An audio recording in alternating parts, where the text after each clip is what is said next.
This presentation is introducing the concept of stoichiometry. This is a funny sounding word, and it actually has Greek roots. And the Greek roots come from the word stoicheion,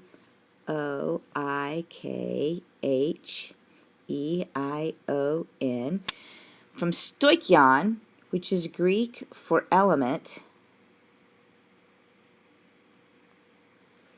and metron,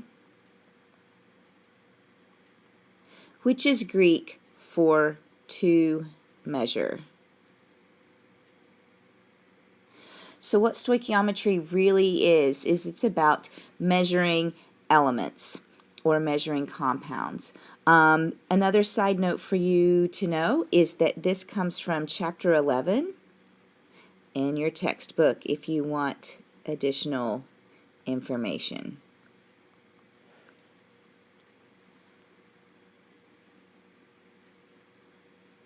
Okay. Now then the question would be, what is stoichiometry? And stoichiometry is the branch of chemistry that deals with quantitative, meaning numeric,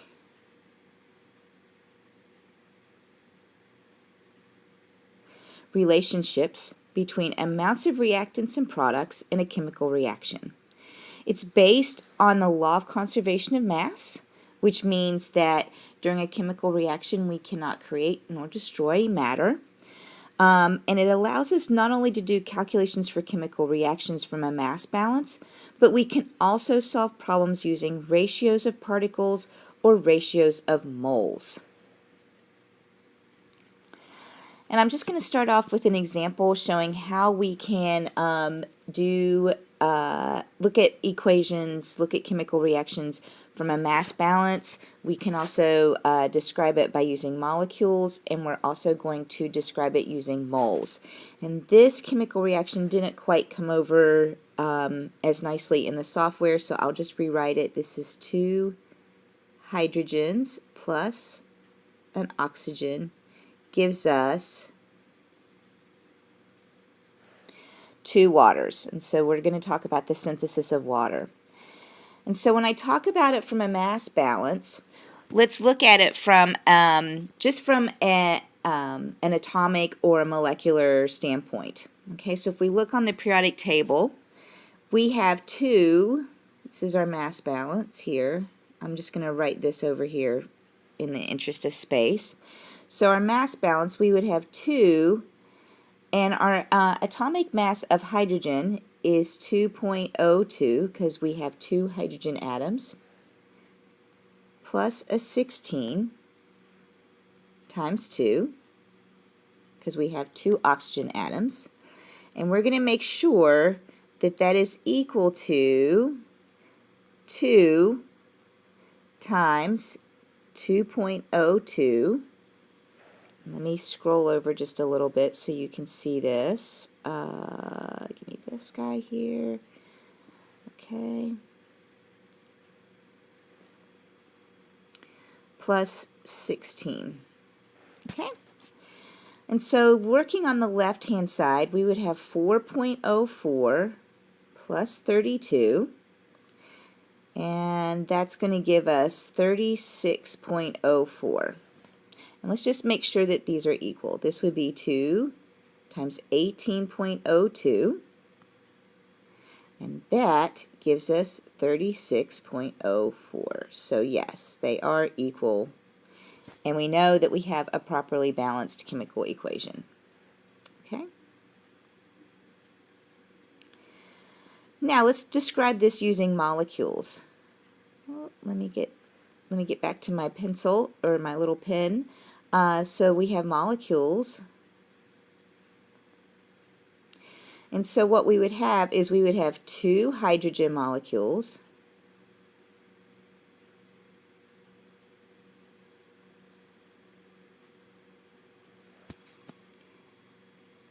and 1 oxygen molecule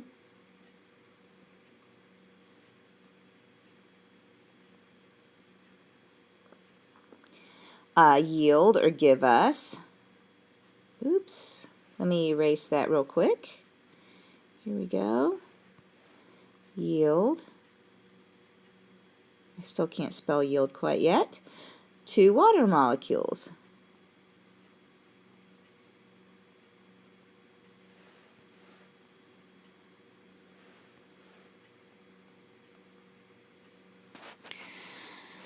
Okay, and what I want you to notice is that a chemical equation, it must balance from a mass standpoint. But because we have a balanced chemical equation, may or may not balance from a molecule standpoint, and that's perfectly okay, that we can have 2 hydrogen molecules and an oxygen molecule giving us 2 water molecules. It's perfectly fine. We don't need the molecules to balance. But we do need the mass to balance. All right, and so now we're going to describe this using moles.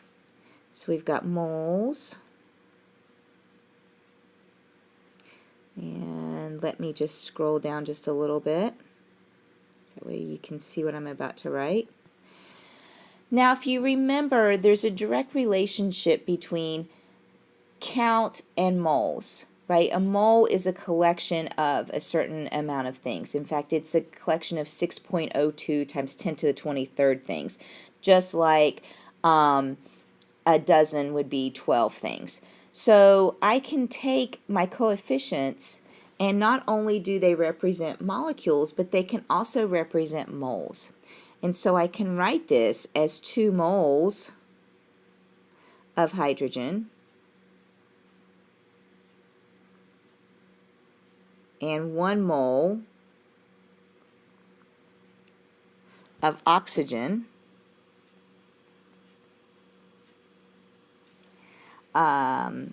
yield, or combine to give or create or make 2 moles of water. So as you can see, we can take these chemical reactions and we can describe them using moles, we can describe them using molecules, and we can describe them from a mass standpoint. Let's do another example before we totally move on to mole ratios. Alright, so now we have another example, and again I'm going to rewrite this at the top because it didn't quite come over very well. And what we have here is we have C3H8, that's an 8, plus 5 oxygens, give us 3 carbon dioxide and 4 water. That's enough. Just move that over just a little bit and rewrite that. Okay, and I hope that you guys will recognize this as a combustion reaction.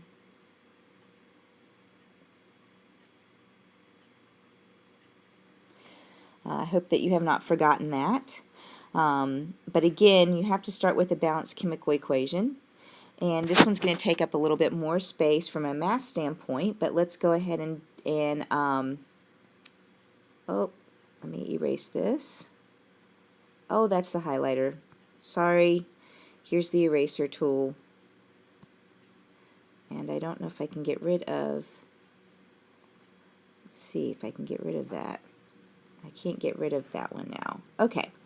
Anyway, let me get my little mover tool. Okay, so we're going to describe this in terms of mass. Okay, and this is going to take up a little bit more space. But what we've got is, from the C3H8, we've got 3 times the carbon, which is 12.01, plus 8 times 1.01, plus 5 times 32. And let's just go ahead and work on this side, and then we'll do the mass balance on the other side. So this is 36.03 plus 8.08 plus 5 times 32 gives me 5 times 32, I'm a handy-dandy calculator, gives me 160. So then I'll take 160 plus 8.08 plus 36.03, and that will give me 204.11. And let's just see if that's what we get on the other side. So let's just move this over just a little bit. And we're going to end up with, over here, let's see if this is equal to it, 3. And eventually you will probably know that the molar mass of carbon dioxide is approximately 44. So let's just do 3 times 44 plus 4 times 18.02. And again, by the end of this unit, you will probably know that the molar mass of carbon dioxide is 44 and the molar mass of water is 18.02. But you can go back and double check my work if you would like. And so now we have 3 times 44 gives us 132 plus 4 times 18.02, that's 72.08, and this is probably 44.01, something like that. Yeah, this is 0.01. That gives us 0.03. Let's make sure that we've got the right decimals. Plus 132.03 gives us 204.11. So yes, we do indeed have a balanced chemical equation. So there it is from a mass balance. Okay, and then in terms of molecules, we would have 3. And this right here is propane. Yeah, propane, butane. Let's just erase this. What we have is 3 C3H8 molecules and 5 oxygen molecules,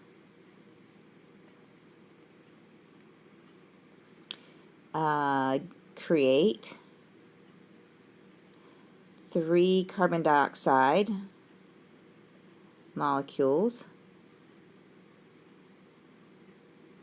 and 4 water molecules.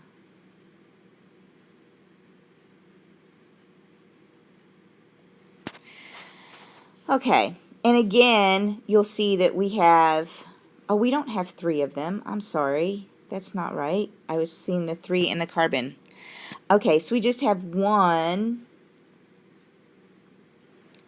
C3H8 molecule and 5 oxygen molecules would give us 3 carbon dioxide molecules and 4 water molecules.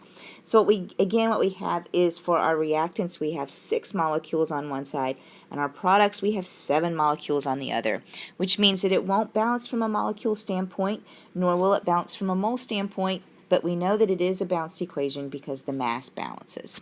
Okay, and so now let's just do this from a mole standpoint. Moles. Okay, we will have 1 mole of C3H8 and 5 moles of oxygen. Let's create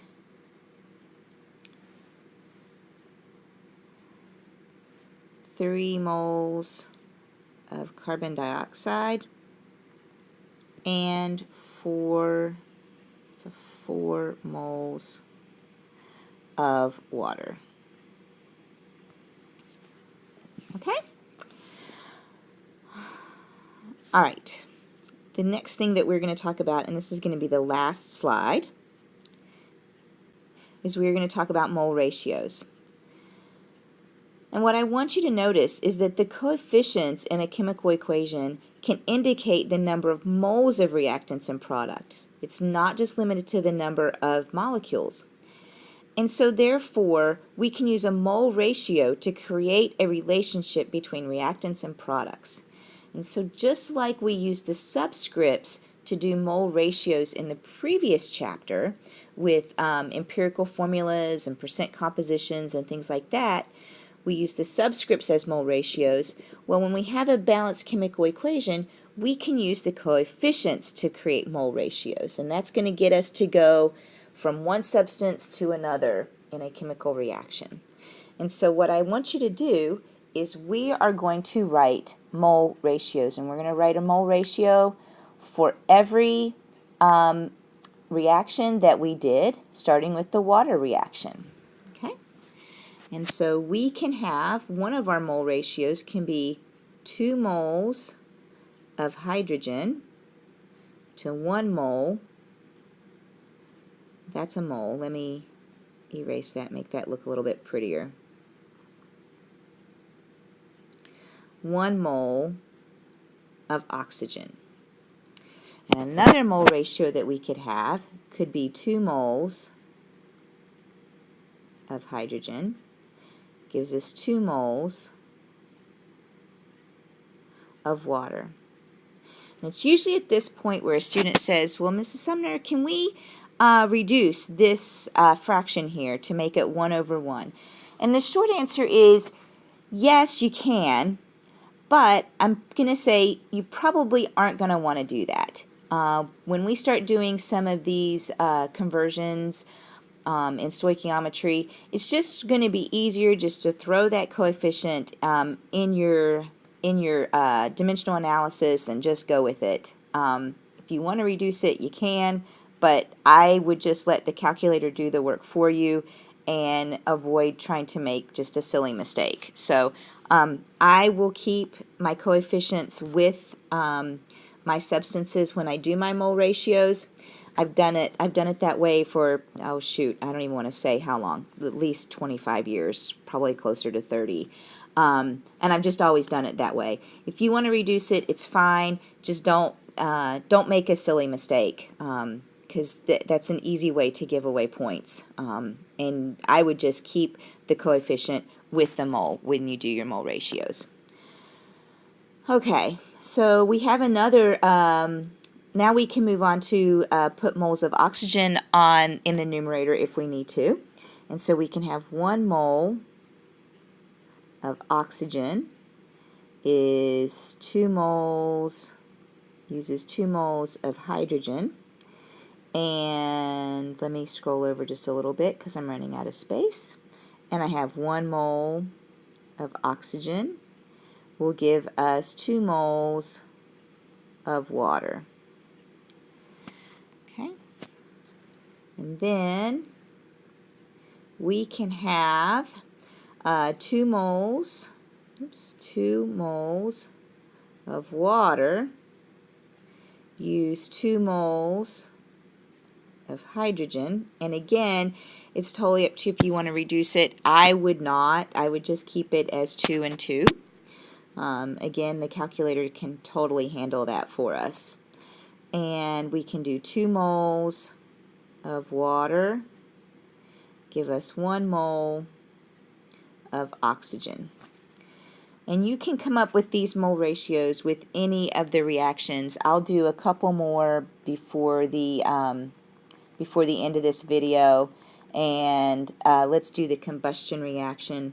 So we would have, and there's quite a few mole ratios here, we would have 1 mole of C3H8 gives us 5 moles of O2, and 1 mole of C3H8 gives us 3 moles of CO2, and 1 mole of C3H8 gives us 4 moles of water. And we could continue on with oxygen in the numerator, with carbon dioxide in the numerator, with water in the numerator. I'm not going to do that. Usually, a lot of times students at this point wonder where we're going with this. And where we're going in the next few days is that these mole ratios will become one of your conversion factors when we do dimensional analysis. That's eventually where we're going with this. But I want you to start seeing a chemical reaction and start looking at it in terms of mole ratios, because that's really going to help you in the next few days in this unit. Be sure to check on WebAssign. There'll be a homework and it will be due on Monday, practicing with mole ratios and things like that. I think that's it, and that's all I have for now.